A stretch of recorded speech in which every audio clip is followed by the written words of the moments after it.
de la frontera de posibilidades de la producción, cuando no hay capacidad ociosa, las variaciones en la inversión son muy bajas. Es decir, el efecto real que tienen las variaciones en la inversión son muy bajas, porque cuando una economía está cerca del pleno empleo o de la capacidad máxima de producción, las variaciones en la producción son muy bajas y tienden a ser cero. Eh, y uno lo podría pensar también como algo similar al multiplicador del gasto, algo muy similar al multiplicador del gasto, pero en este caso con una relación adicional que es este determinante que tiene que ver con la variación de la producción. Es bastante sencillo de razonar, bastante intuitivo esto. Concretamente en el ejercicio, yo justo no tengo la guía de ejercicios ahora, pero no sé qué cosa puntual señala respecto al acelerador de la inversión. Pero es importante tener una concepción general de lo que significa.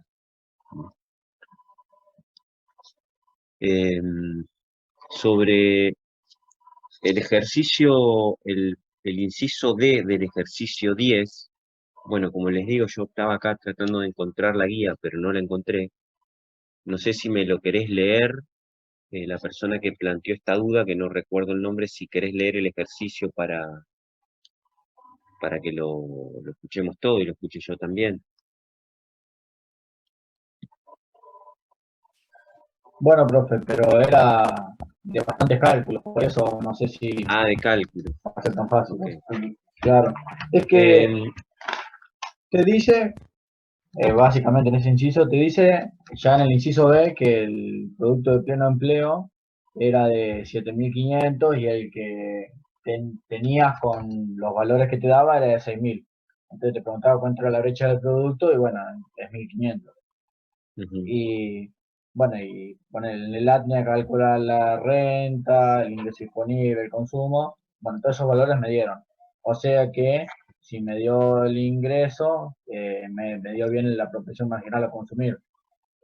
sí, Y bueno, utilizando el 1.500 y la proporción marginal a consumir, para, me da 2.666,6 y en la solución da 1.600. Y bueno, claro. eh, el multiplicador se consumo sobre uno menos consumo.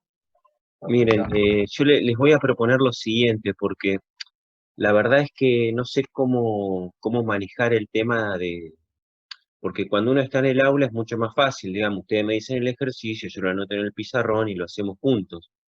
Eh, Ahora es como que, digamos, es un poco, hay que encontrarle la vuelta a resolver los ejercicios así a través de esta interfaz. Yo lo que le propongo es lo siguiente, que tanto de la unidad 3 como de esta unidad, manden un mail con los ejercicios específicos con los que tienen duda. Por ejemplo, acá el compañero dice, bueno, el ejercicio 9 de la guía 3, el inciso D del ejercicio 10, y así vayan mandando los diferentes ejercicios sobre los que tienen dudas, y entonces yo ya pongo un slide con el ejercicio resuelto y lo explicamos ahí sobre la pantalla, porque si no, realmente no se me ocurre otra forma de resolver este problema. Entonces, si les parece, no sé, hay 47 personas ahora conectadas. Si les parece, eh, me mandan durante la semana al mail mío o al de Héctor, puntualmente sobre qué ejercicio tienen duda o qué ejercicio les gustaría ver en esta clase virtual. Entonces yo me encargo de poner ese ejercicio en el slide y explicarlo sobre el slide para que todos tengamos acceso. ¿Les parece bien esto?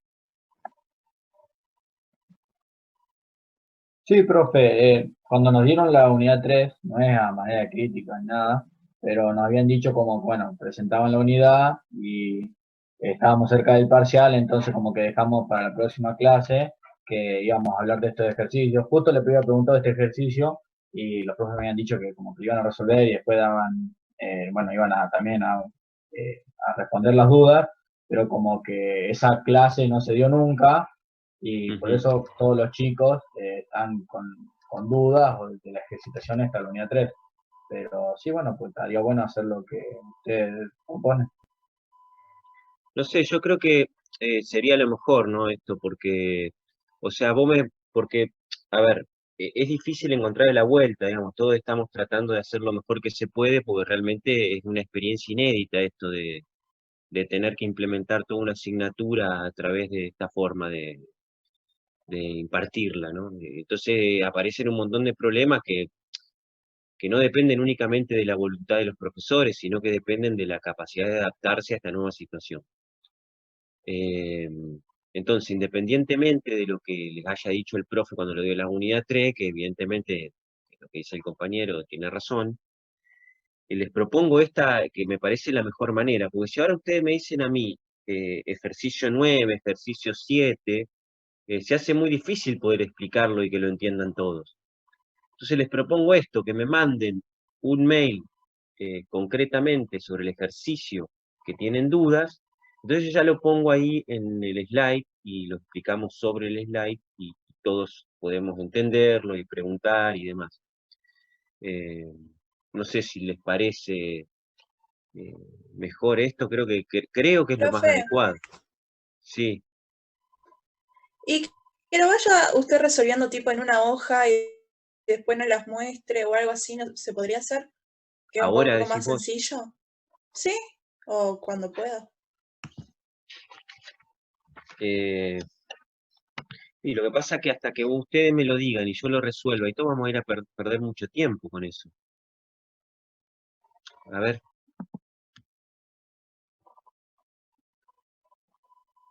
Esperen un cachito que ahí se está conectando Héctor también.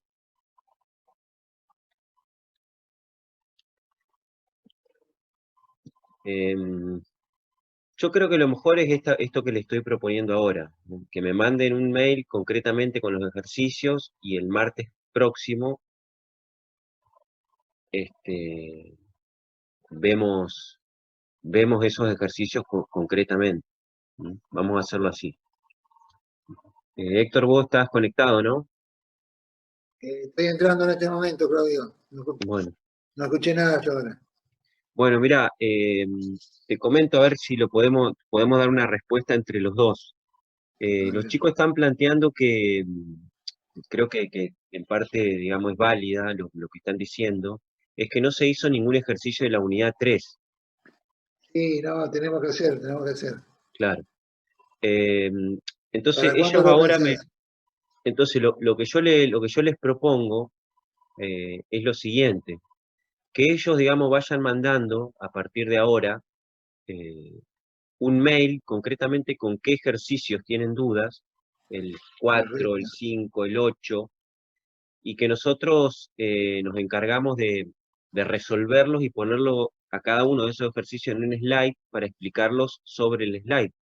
Perfecto. Por- Porque ahora me parece a mí que se hace muy difícil, digamos, que me digan a mí, tengo dudas sobre el ejercicio 4, ¿y cómo hago No, yo? no, Porque no tengo pizarrón para resolverlo y para mostrarlo. exactamente. Exactamente. No hay pizarrón y no hay tiempo como para meditarlo porque el ejercicio es una síntesis no de una posición práctica, sino de una posición teórica. Claro, Entonces, cada ejercicio quiere decir algo. Entonces, sí, si sí, lo preparamos la resolución, hacemos un slide, podemos analizar por qué se desplaza el gasto agregado, por qué se desplaza el gasto autónomo, por qué la propensión marginal al consumo tiene directa relación con el valor del multiplicador, qué sé yo. A mí me gusta explicarle un poco más los ejercicios más allá de una resolución que dé un número concreto. sí, yo creo que les va a ser mucho más útil a todos los chicos, digamos, esa forma de resolución de esto que uno empezar ahora a ver de qué forma poder resolver un ejercicio sin saber qué recepción tiene, ni tener el pizarrón como para poder resolverlo. Y entonces, bueno, Exacto. creo que Aparte, creo que ya lo dijimos la clase pasada, lo vamos a invitar a que esté presente quien dio la unidad 3, que es Mauricio, y que la parte que yo escuché fue bastante didáctico en su forma de trabajar. Entonces le vamos a pedir que esté también presente para que entre ustedes podamos ir resolviendo los distintos ejercicios y por ahí poniendo distintas miradas sobre lo mismo, digamos. Bueno, bueno. ¿Te parece hacerlo el jueves o el martes que viene? Yo lo haría, no sé, porque parece que están los chicos como ansiosos con ese tema. Ajá. Lo haría el Jueves. martes, digamos, antes de empezar la clase de la unidad 4, vemos ese tema. Perfecto. Entonces el martes a las 19:30. Claro. Lo que tienen que hacer entonces, chicos, ustedes es mandar mails ahora, a partir de ahora hasta el lunes, con los ejercicios específicos en los que tienen dudas. Se lo mandan a Claudio o lo mandan a mí, no hay problema. A Ujú. cualquiera por el entorno, digamos.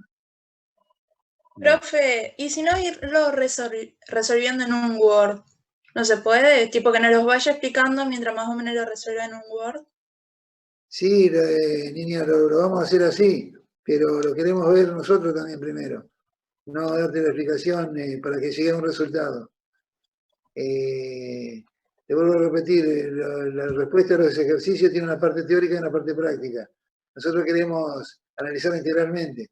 Entonces, si vos me decís antes, preferiría ver estos ejercicios, el 2, el 5 y el 8, nosotros preparamos una explicación para el 2, el 5 y el 8, independientemente de la fórmula que usemos o el Excel que utilicemos, lo que fuera.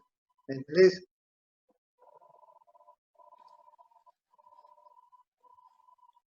Bueno, No sé quién yo creo que hablaba. sí, que es la mejor forma. Bueno, Profe, una pregunta. Dale. ¿Podrán subir de la unidad 3 los videos que grabaron de la clase?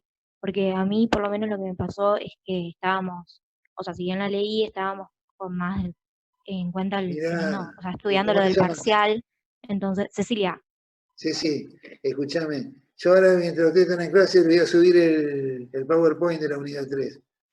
Y le hemos pedido al profesor, estoy negociando con el profesor y conociendo al profesor los videos de, por lo menos, la última clase. O sea, algo vamos a subir de videos. Y ya voy a subir el PowerPoint que utilizó él. ok, muchas gracias. No, porque Pero, yo, a mí lo que me pasó es que estaba más teniendo en cuenta lo del parcial y como que las explicaciones de claro, esa unidad como que no quedó tan no tenga problema, profundo ahora como lo las subimos. demás. Dale, Ahora lo subimos. gracias. De nada, sí.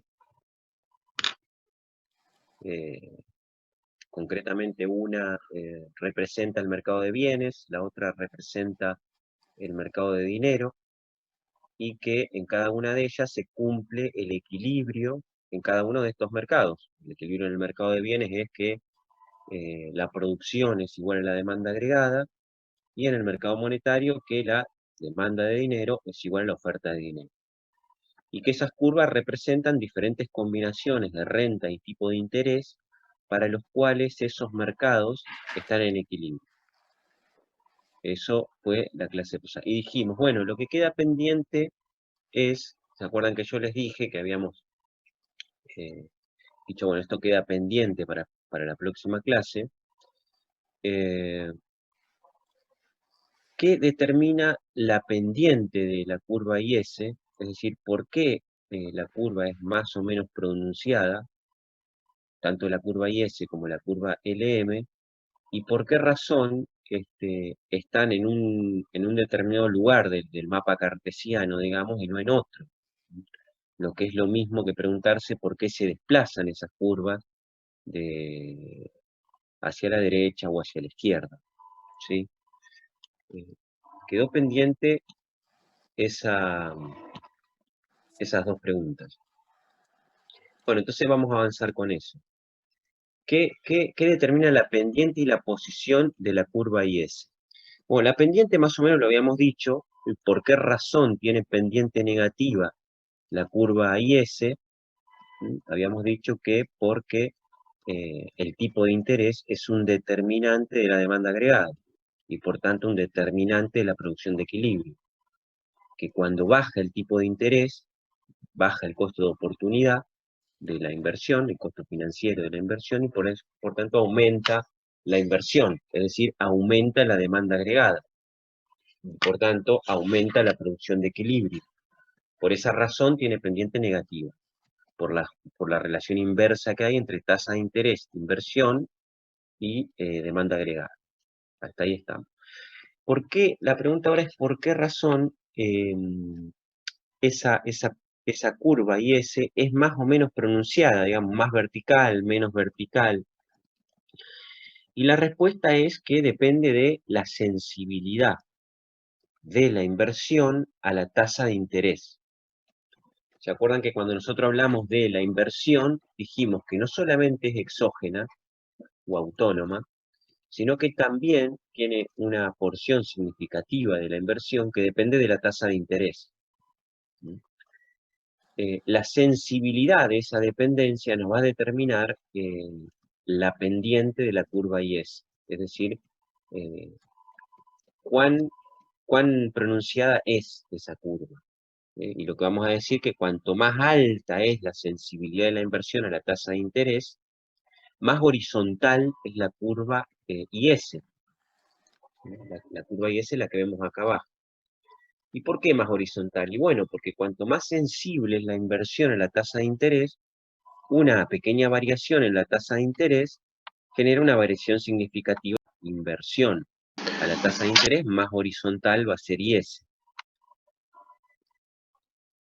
A ver si encuentro la función de inversión que vimos en la clase pasada, que era esta. Esta es la función de inversión. Cuanto más alto es B, este coeficiente B que representa la sensibilidad de la inversión, bueno, más horizontal va a ser la curva IS, porque una variación en el tipo de interés va a afectar con mayor significatividad la inversión. Y cuanto más bajo es B, el coeficiente B, más vertical va a ser IS. Es simplemente la pendiente de la curva IS va a depender de ese coeficiente, simplemente de ese coeficiente. La otra pregunta es, ¿cómo se desplaza o por qué razón se desplaza la curva IS? Como tienen ahí en ese gráfico. Y la respuesta va a ser que depende de las variaciones en el gasto autónomo. Esto es tal como lo habían visto en la unidad 3. Es decir, ustedes se acuerdan que habían visto en la unidad 3 que una variación en el gasto autónomo o en la demanda autónoma, que si lo recuerdan era el gasto público, el consumo autónomo, las transferencias, la inversión autónoma, una variación en cualquiera de esos componentes, lo que hacía era, acá si miran en la pantalla, esperen que, si miran en la pantalla tenemos una recta negra, que es la demanda agregada en un determinado punto del tiempo, con este nivel de equilibrio E1 y esta renta de equilibrio E1, que, digamos, se refleja en esta curva IS negra de acá abajo. Entonces, un desplazamiento, en este caso un aumento en cualquier componente del gasto autónomo, que me desplaza la curva de demanda agregada de A a A', de la negra a la rosada, me lleva en el modelo de multiplicador a un incremento en la producción de equilibrio dado por el punto E2 con Y2. Acá abajo una nueva producción de equilibrio. ¿Esto qué implica? Que al mismo nivel de interés, que es el interés 1, porque acá el interés no varió, entre E1 y E2 la tasa de interés no varió, entonces al mismo nivel de interés I1, ahora la renta va a ser mayor, va a ser I2. Es decir, que un aumento en cualquier componente del gasto autónomo me desplaza la curva IS hacia la derecha. Es decir, me desplaza la curva IS para todos los niveles de interés. Es decir, para todos los niveles de tipo de interés, la producción de equilibrio ahora va a ser mayor. Y acá también surge un punto importante que es en qué magnitud se desplaza la curva IS ante una variación en el gasto autónomo. Y esa magnitud va a estar dada por el multiplicador del gasto. Es decir, ¿cuánto se va a desplazar hacia la derecha la curva IS? Se va a desplazar en una proporción que está dada por el multiplicador del gasto por la variación en el componente autónomo que varió. Como tienen acá. El aumento de la renta de I1 a I2 está dado por el multiplicador del gasto de la unidad 3 por la variación en el gasto autónomo. Esta variación puede ser gasto público, pueden ser transferencias, puede ser consumo, puede ser inversión autónoma. Entonces hasta acá lo que tenemos es que la pendiente, la inclinación de la curva IS depende de la sensibilidad de la inversión a la tasa de interés y la posición de la curva IS, más hacia la derecha o más hacia la izquierda, va a depender del nivel del gasto autónomo, el nivel de gasto público, consumo, inversión, lo que sea. Fíjense que acá lo que tenemos, lo que podemos ver es cómo afecta a la curva IS una política fiscal, ya sea expansiva o ya sea contractiva.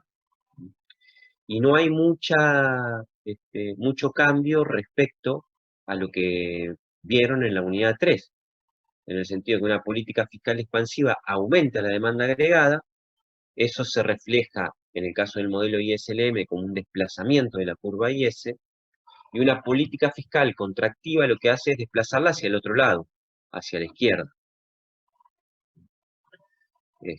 También en una cuantía igual al multiplicador del gasto por la variación, en este caso negativa, del gasto autónomo, sea el tipo de gasto que sea.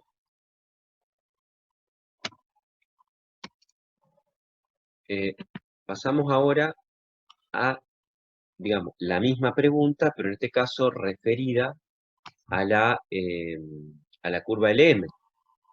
Es decir, ¿qué determina la pendiente y la posición de la curva LM? Yo acá les escribí la curva LM, digamos que es una curva que no habían visto antes ustedes, que tiene una relación que no habían visto antes ustedes, ¿no?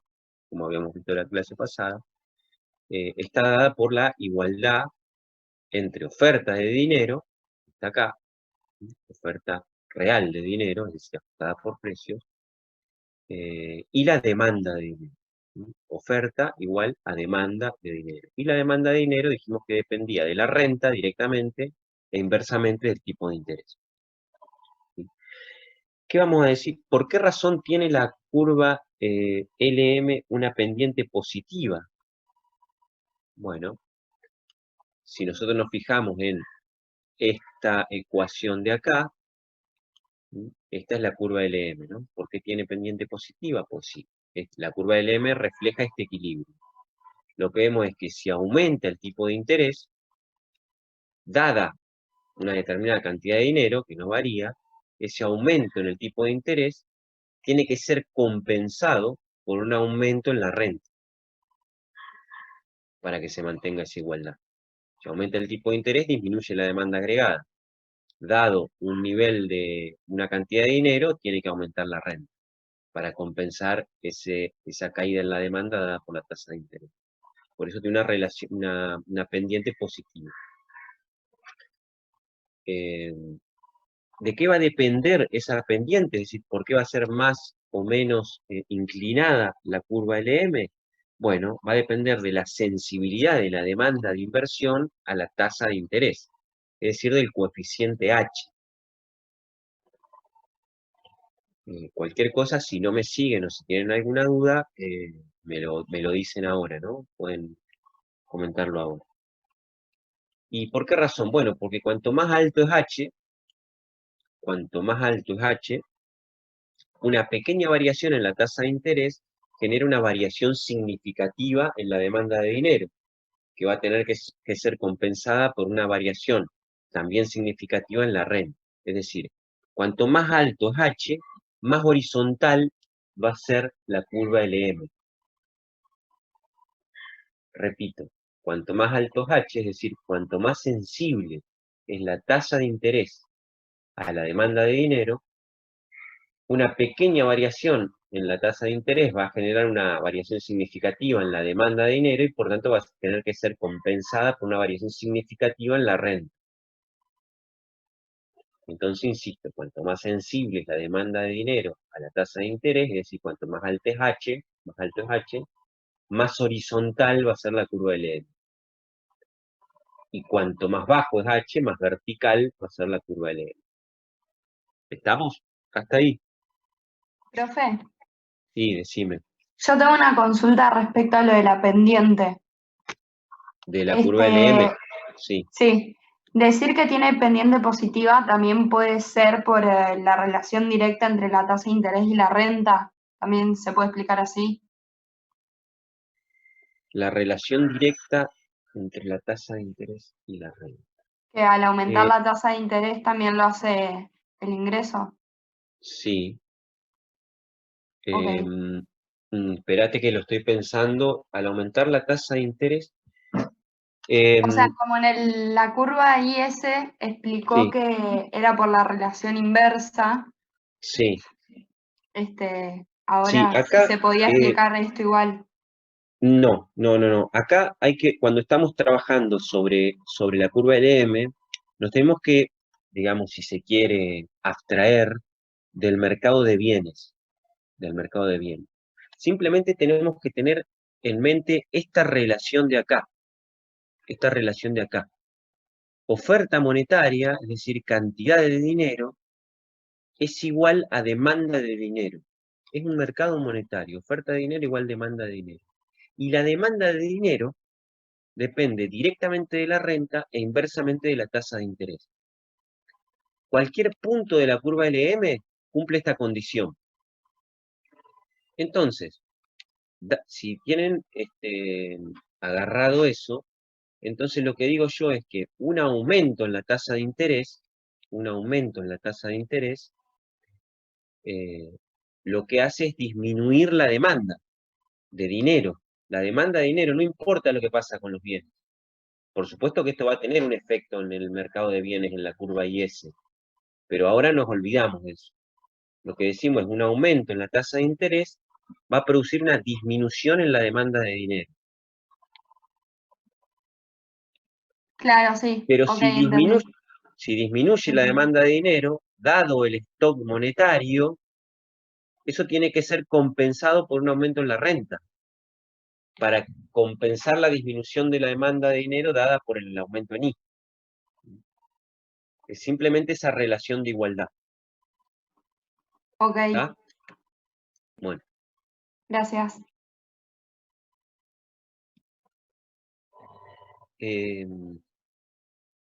bien. Y ahora lo que nos vamos a preguntar es lo mismo que nos preguntamos antes. ¿Qué desplaza la curva LM? ¿Por qué razón una curva LM está más a la derecha o más a la izquierda? Y acá, el punto, la respuesta a esto, eh, va a ser que depende de la oferta de dinero. Es decir, depende de la cantidad de dinero, del stock de dinero.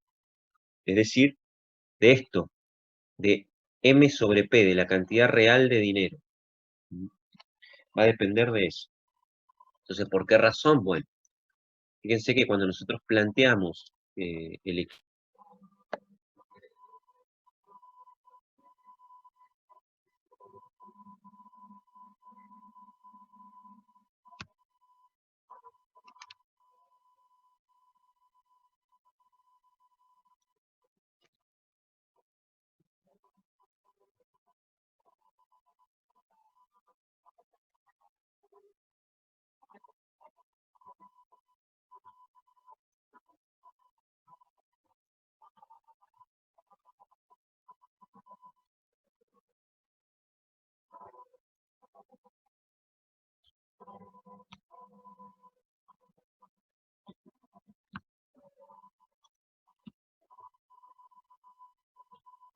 Bueno, quedado en que...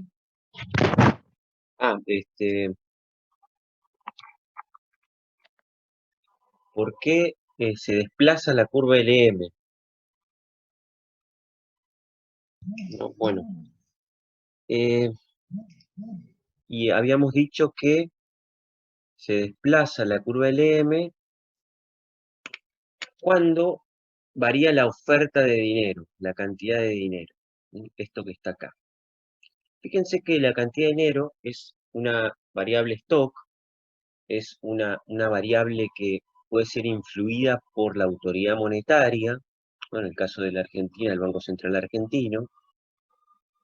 Yo creo que ustedes en introducción a la economía vieron algo de esto, de diferentes formas a través de las cuales el Banco Central puede influir en la cantidad de dinero en circulación, que es esto, M sobre P, aumentándolo o disminuyéndolo.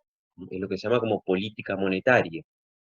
Y que nosotros lo vamos a ver después en una unidad posterior con mayor precisión, ¿no? Una política monetaria expansiva, como puede ser, por ejemplo, la compra de bonos en el mercado abierto, ¿no?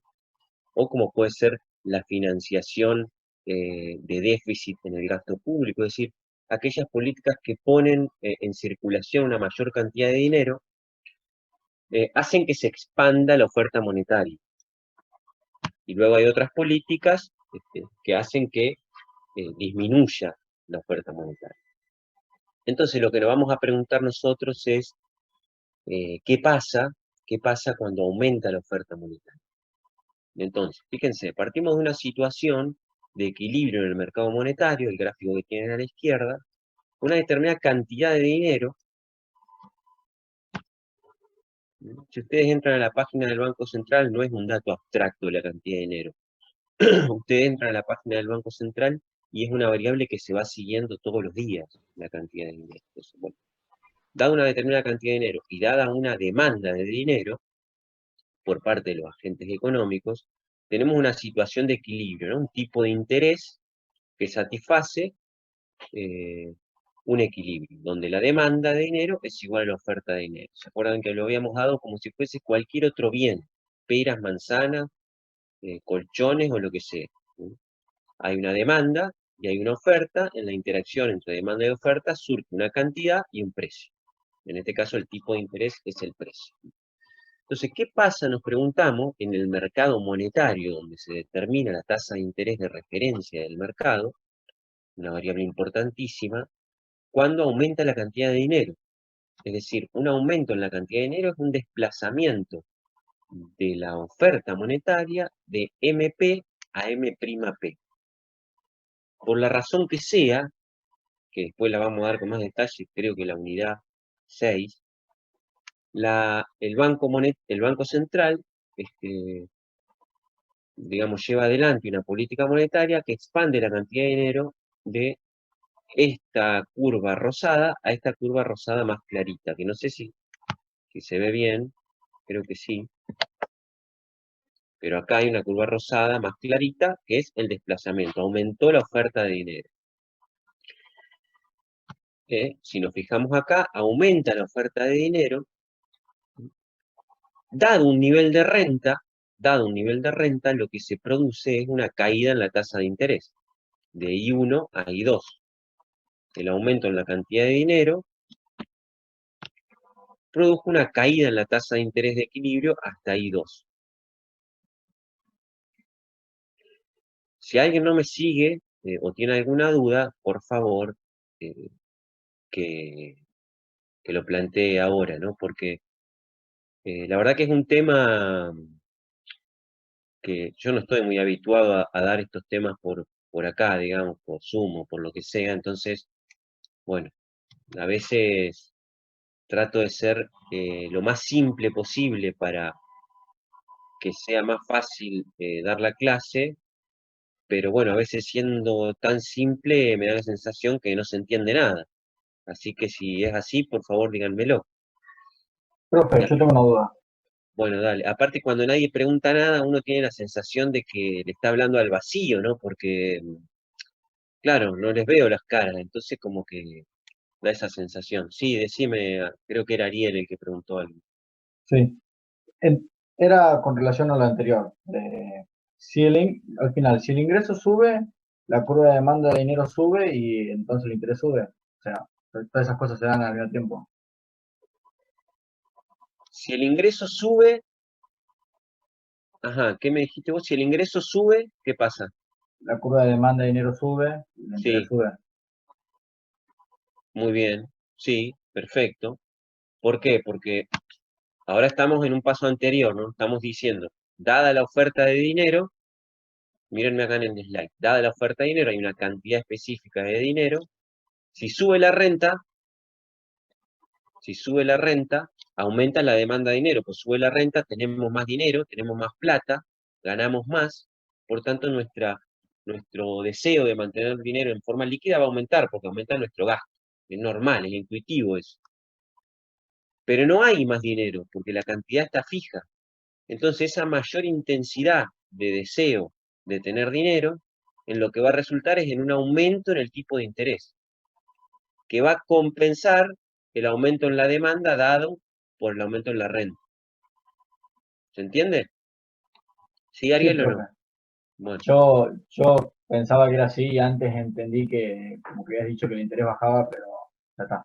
Perfecto, no, lo gracias. que pasa es que lo habíamos planteado al revés. Ahora vos decís, ¿qué es otra forma de, quizá mejor, de visualizar por qué la curva LM tiene pendiente positiva? Si aumenta la renta, eso aumenta la demanda de dinero, y dada una oferta de dinero, eso produce un aumento en la tasa de interés. Por eso tiene pendiente positivo. Yo lo había planteado al revés, yo había dicho, dado un aumento en la tasa de interés, si la oferta está dada, la renta tiene que aumentar. Otra forma de decirlo es, si aumenta la renta, dada una oferta monetaria, el tipo de interés tiene que aumentar para compensar ese aumento en la demanda de dinero. Claro, profe, yo hoy cuando pregunté por eso me refería a eso que está explicando ahora. Perfecto, perfecto. Entonces estabas en lo Entonces cierto. sí, claro, Lo ok. que pasa es que como vos metiste en el medio y me pareció escuchar algo de la curva IS, Claro, lo que yo dije de la curva IS es que lo había explicado justamente explicando que tenía pendiente negativa por la relación inversa entre lo de la inversión y la tasa. En bien, cambio ahora sí se podía decir lo mismo, pero con relación directa. bien, perfecto. Sí, se puede decir, se puede decir, se puede decir. Lo que Claro, no ahora cabe entiendo. decir, lo que no cabe meter es la inversión acá, porque acá la No, sí, inversión sí, eso no sí cabe. está claro. Después, obviamente, que las variaciones en la tasa de interés acá van a impactar en la inversión, pero ya lo vamos a ver cuando unamos los dos mercados a eso. Hasta ahora no podemos decirlo, pero sí, acá entonces hay una relación directa entre renta y tasa de interés, en el sentido en que si aumenta la renta, aumenta la demanda de dinero, y dada la oferta, tiene que aumentar también la tasa de interés para compensar. ¿Estamos? Bueno, muy bien, muy buena la observación, ¿eh? Muy buena.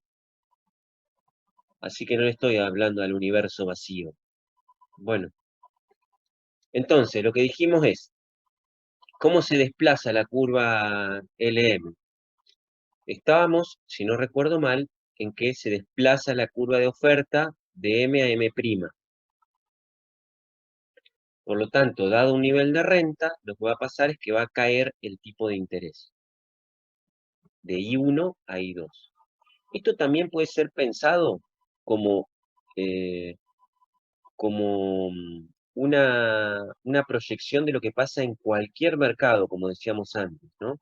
En este tipo de modelos, que son más bien neoclásicos, el dinero es una mercancía como cualquier otra. Hay una oferta, hay una demanda, y en esa interacción surge un precio.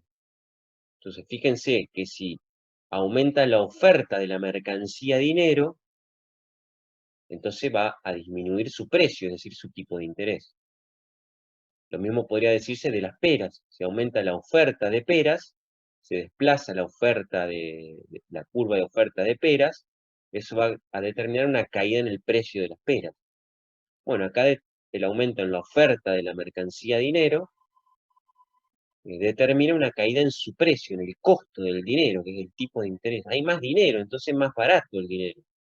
Es más barato en el sentido de que disminuye el tipo de interés. ¿Y de dónde disminuye? Bueno, desde I1 hasta I2, a este nuevo equilibrio. ¿Y esto qué significa? Que para todos los tipos de interés, la renta es más alta ahora. Es decir, para I1 y para I2, el nivel de renta es más alto. La curva LM se desplaza hacia la derecha.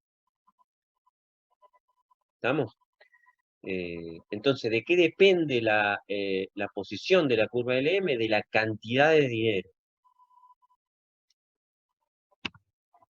Fíjense que entonces uno acá ya puede poner en práctica qué efecto tiene una política no fiscal, que eso ya lo podían hacer con la unidad 3, sino monetaria. Una política expansiva, una política monetaria que expanda la cantidad de dinero, que aumente la cantidad de dinero, va a desplazar la curva LM hacia la derecha. Y una política monetaria restrictiva que disminuya la cantidad de dinero va a desplazar la curva LM hacia la izquierda. ¿Sí?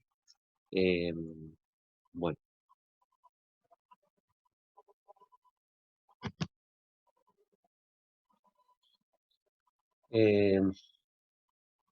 Entonces, nosotros la clase pasada, voy a ir un poquito más rápido porque si no se nos va a ir mucho tiempo. ¿Se acuerdan que la clase pasada nosotros dijimos, ahora voy a ir rápido, así que cualquier cosa, si voy muy rápido me dicen que vuelva atrás. La clase pasada nosotros habíamos dicho que ahora el equilibrio en el mercado, en el equilibrio en el mercado y por tanto la producción y el ingreso de equilibrio van a surgir de el equilibrio simultáneo en el mercado monetario y en el mercado de bienes, es decir, en la curva IS y en la curva LM. Lo que hacíamos era, digamos, considerar la curva IS, considerar la curva LM, si nos concentramos en la negra y en la rosada únicamente, y va a haber un único nivel de producción y de tasa de interés para el cual ambos mercados están en equilibrio, tanto el monetario como el de bienes. Cualquier punto por fuera del punto E, alguno de los dos mercados no va a estar en equilibrio. ¿Tá? Y entonces va a haber fuerzas que hagan que se tienda hacia ese lugar. Si ahora, para que haya una producción de equilibrio, tiene que haber equilibrio en los dos mercados. Dada esa situación, yo me pregunto, ¿qué efecto tiene sobre la producción de equilibrio, por ejemplo, un aumento en el gasto público? Yo sé cómo debería responder yo a esta pregunta. Bueno, en primer lugar, tengo que decir, un aumento en el gasto público. ¿Eso es una política fiscal o una política monetaria? Bueno, es una política fiscal. Bueno, si es una política fiscal, ¿afecta la curva LM o afecta la curva IS? Bueno, afecta la curva IS, porque la curva IS es la que representa la igualdad entre demanda agregada. Espérame, Ernesto, está bueno. Bueno, anda que está acá. Bueno, entonces decimos se desplaza la curva IS, porque es fiscal, porque la política fiscal afecta a la demanda agregada. Se desplaza de tal forma que este desplazamiento, como está visto acá, es igual a la variación en el gasto por el multiplicador del gasto. Y el nuevo equilibrio se va a ubicar en el punto E1, no en el punto, perdón, en el punto E doble prima, que sería el punto del modelo del multiplicador, donde no existía la curva LM. Ahora se va a ubicar en el punto E', donde también hay un equilibrio en el mercado monetario. Es decir, que la producción va a aumentar y el tipo de interés de equilibrio también va a aumentar.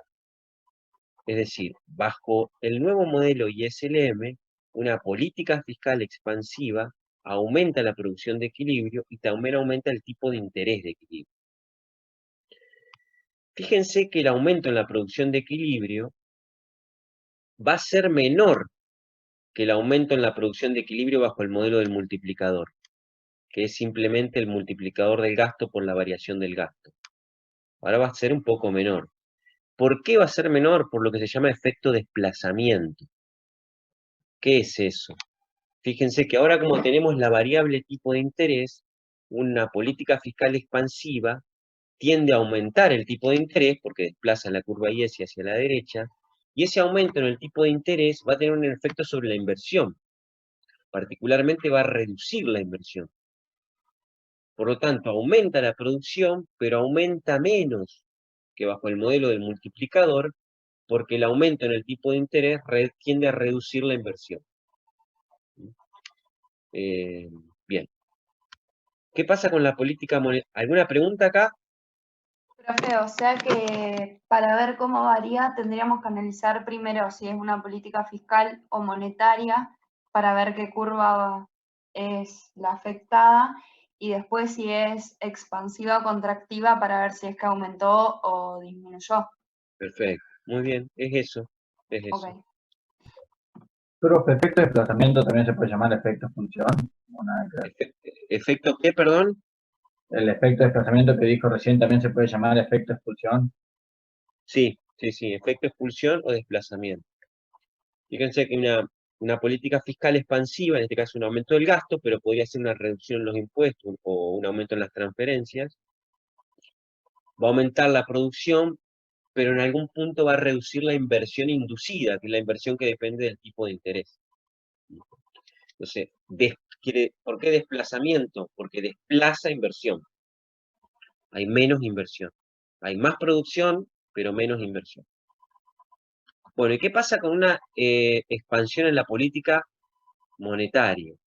Yo tengo la curva IS, tengo la curva LM, entonces me pregunto,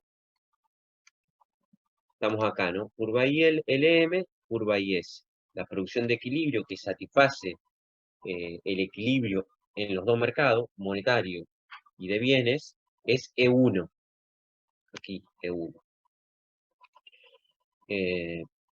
Entonces yo ahora me pregunto, ¿qué pasa si se aplica, en este caso no expansiva, sino una política monetaria restrictiva?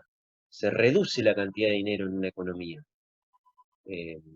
Bueno, por lo que vimos antes, ustedes ya después lo van a tener más claro a eso cuando puedan analizar un poquito mejor por qué razón se desplaza una u otra curva. Lo que va a pasar es que la curva LM se va a desplazar a la izquierda o hacia arriba. Insisto, una política monetaria contractiva desplaza la curva ILM hacia la izquierda o hacia arriba. Produciendo que el nuevo equilibrio va a estar acá, en E2. En E2. Con una producción de equilibrio más baja y con un tipo de interés más alto.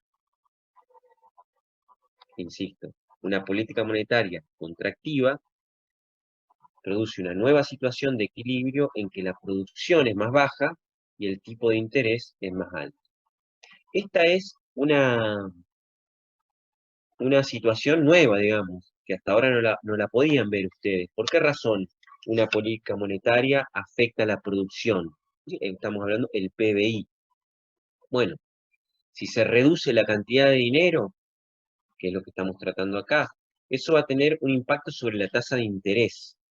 ¿Por qué? Porque estamos hablando del mercado monetario, oferta y demanda de dinero.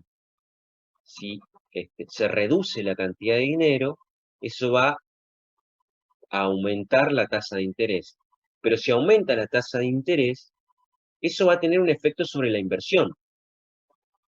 Se aumenta la tasa de interés, aumenta el costo financiero de la inversión, se reduce la inversión y por tanto se reduce la producción de equilibrio.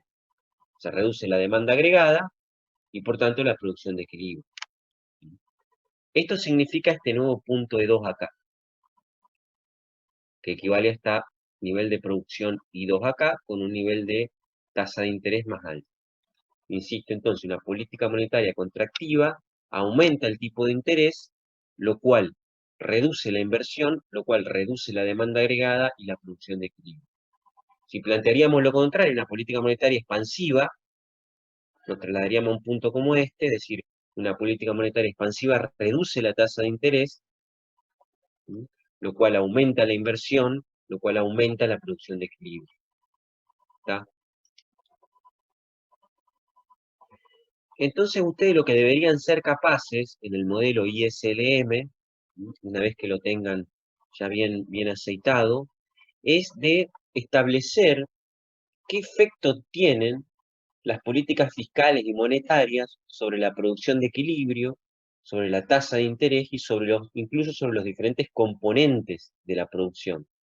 Quiero decir, consumo, inversión, gasto público, etc. Yo podría, por ejemplo, como ahí, ¿qué pasa si se combina una política fiscal expansiva con una política monetaria expansiva?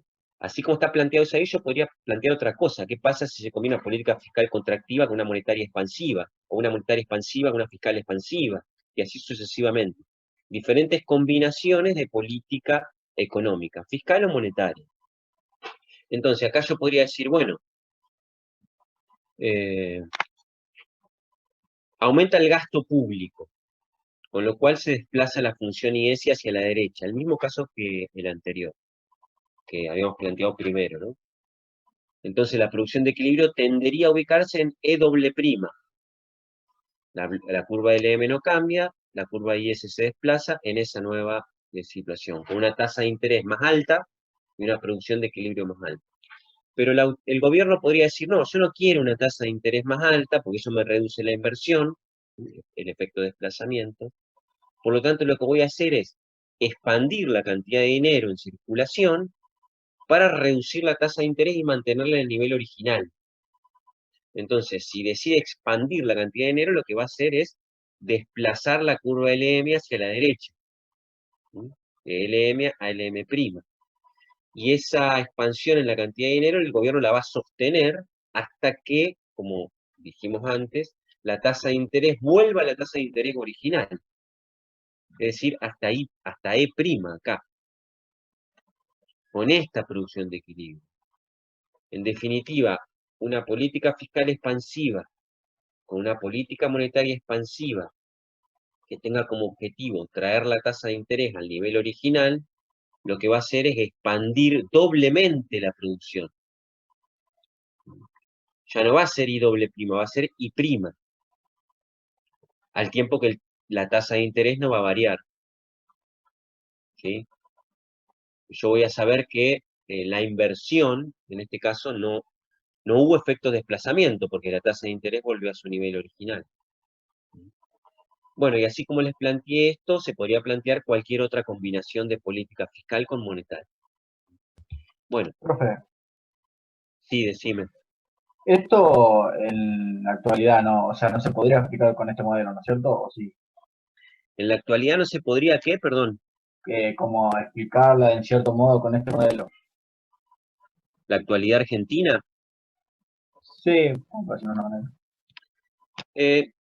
digamos, tiene sus limitaciones este modelo, tiene sus limitaciones. En el caso de Argentina, digamos, no sirve para explicarlo porque se requiere una economía con cierto nivel de estabilidad para poder entender esto. Claro, bueno, para simplificar la pregunta, tipo, si se podría utilizar este modelo o siempre haciendo política fiscal expansiva y monetaria, podríamos aumentar el nivel de producción siempre. No sé si No, me explico. siempre no. Digamos, esto tiene una limitación que es, en primer lugar, que es a corto plazo. Es una idea, es un modelo a corto plazo, a muy corto plazo. No hay largo plazo. En segundo lugar, que no aparecen los precios acá. ¿Dónde están los precios? En ningún lado, es decir, no incorpora la inflación como un determinante. Por lo tanto, uno podría, lo que decís vos, plantear una idea, una política monetaria expansiva, ad infinitum, y eso nunca va a tener un impacto inflacionario, lo cual es irreal, completamente irreal, porque sí lo tiene, lo mismo que las políticas fiscales. Pero claro, como acá el precio no aparece como un determinante, entonces es una gran limitación. Es un modelo intuitivo que permite entender ciertos efectos de las políticas fiscales y monetarias bajo un determinado contexto. Por ejemplo, un contexto de una economía que está en depresión y sin inflación. En ese caso uno podría decir que sí, que las políticas fiscales y monetarias tienden a operar en esta dirección que estamos planteando acá.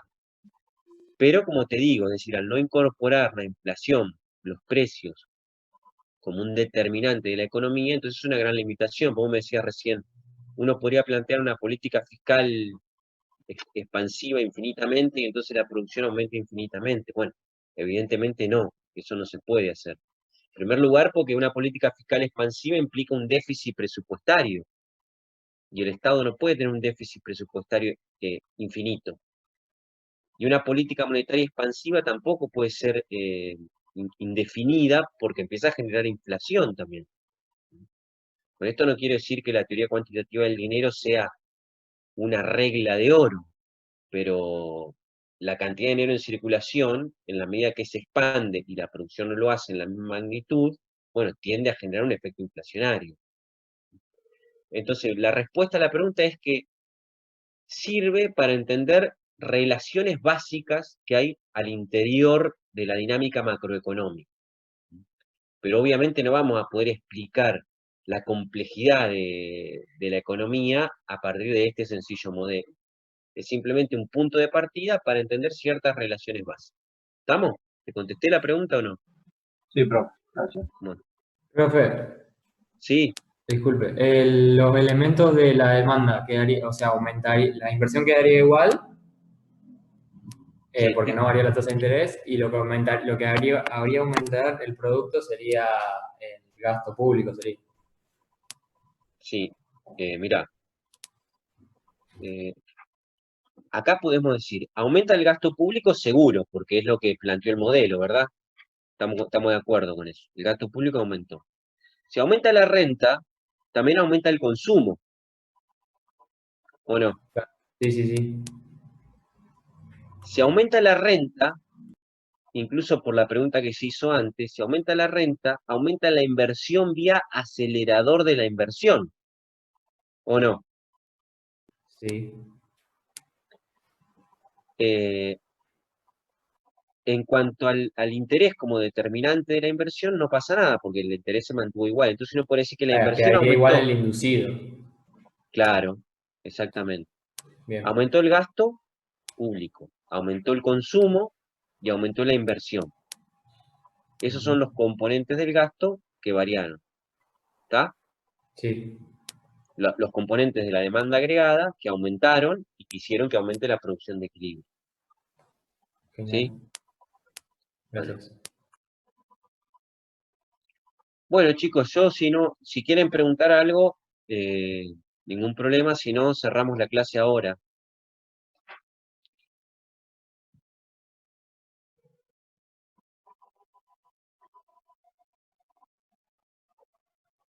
Acá hay un resumen de los diferentes efectos de las diferentes políticas, ¿sí? Bajo el modelo ISLM. Una expansión monetaria desplaza la curva LM hacia la derecha, aumenta el ingreso de equilibrio o la producción de equilibrio y disminuye la tasa de interés de equilibrio. Una política monetaria restrictiva, bueno, hay que invertir estos signos. Una expansión fiscal desplaza la curva IS, aumenta el ingreso de equilibrio y aumenta la tasa de interés de equilibrio. Ambas cosas.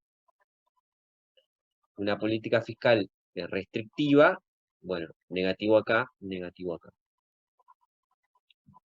Vamos. Bueno, ¿alguna pregunta? Profe, ¿la clase que viene seguiríamos desarrollando esta unidad o ya cambiamos o tocan actividades o cómo sería? No, la clase que viene hacemos así. De hoy, jueves, al lunes, ustedes mandan todos los ejercicios de la guía 3 que tengan dudas. Simplemente diciendo, como me dijeron hoy, el inciso D del ejercicio 10, el ejercicio 6, el 5. Y entonces nosotros nos comprometemos a verlos en la pantalla. Eso en primer lugar. La primera parte de la clase que viene arranca así. Y en la segunda parte cerramos esta unidad, cerramos la unidad 4. Ok, El jueves que buenísimo. viene, el jueves sería de la semana que viene, arrancaríamos con la unidad 5, pero el martes de la semana que viene cerramos la unidad 4. ¿Estamos de acuerdo? ¿Se entendió? Sí, sí. Bueno, ¿alguna otra pregunta o duda que tengan? Profe, yo tengo una consulta con lo de la corrección del parcial, Sí, porque mandé el mail y me lo contestaron, y mandé otro mail porque hay una de las respuestas que, o sea, yo pregunté sobre las respuestas que no me daba la corrección, y hay una que la tengo bien y me la marcó como mal. Y mandé otro mail y no me contestaron ese mail, por eso quería saber ver ¿me si lo les había mandaste a mí al llegado. mail? claudioleonel@gmail. Sí, porque vos me habías respondido el primer mail que yo mandé y se los mandé Ujú. a los dos, a Héctor y a tu mail también. Ok, ahora me fijo entonces. Ahora me fijo. O sea, te contesté Decir, el primer mail y no te contesté el segundo. claro, Ok, ahora me voy a fijar. María bueno, Cecilia Perecini, ¿no? Perusini, sí. Perecini, bueno. Bueno, ahora me fijo y ya te contesto. Gracias. De nada. ¿Alguna otra consulta, chicos? Bueno, nos vemos entonces el martes de la semana que viene. Recuerden enviar los ejercicios sobre los que tienen dudas. ¿Estamos? Bueno, les mando un saludo. Espero que anden bien. Nos vemos la semana que viene.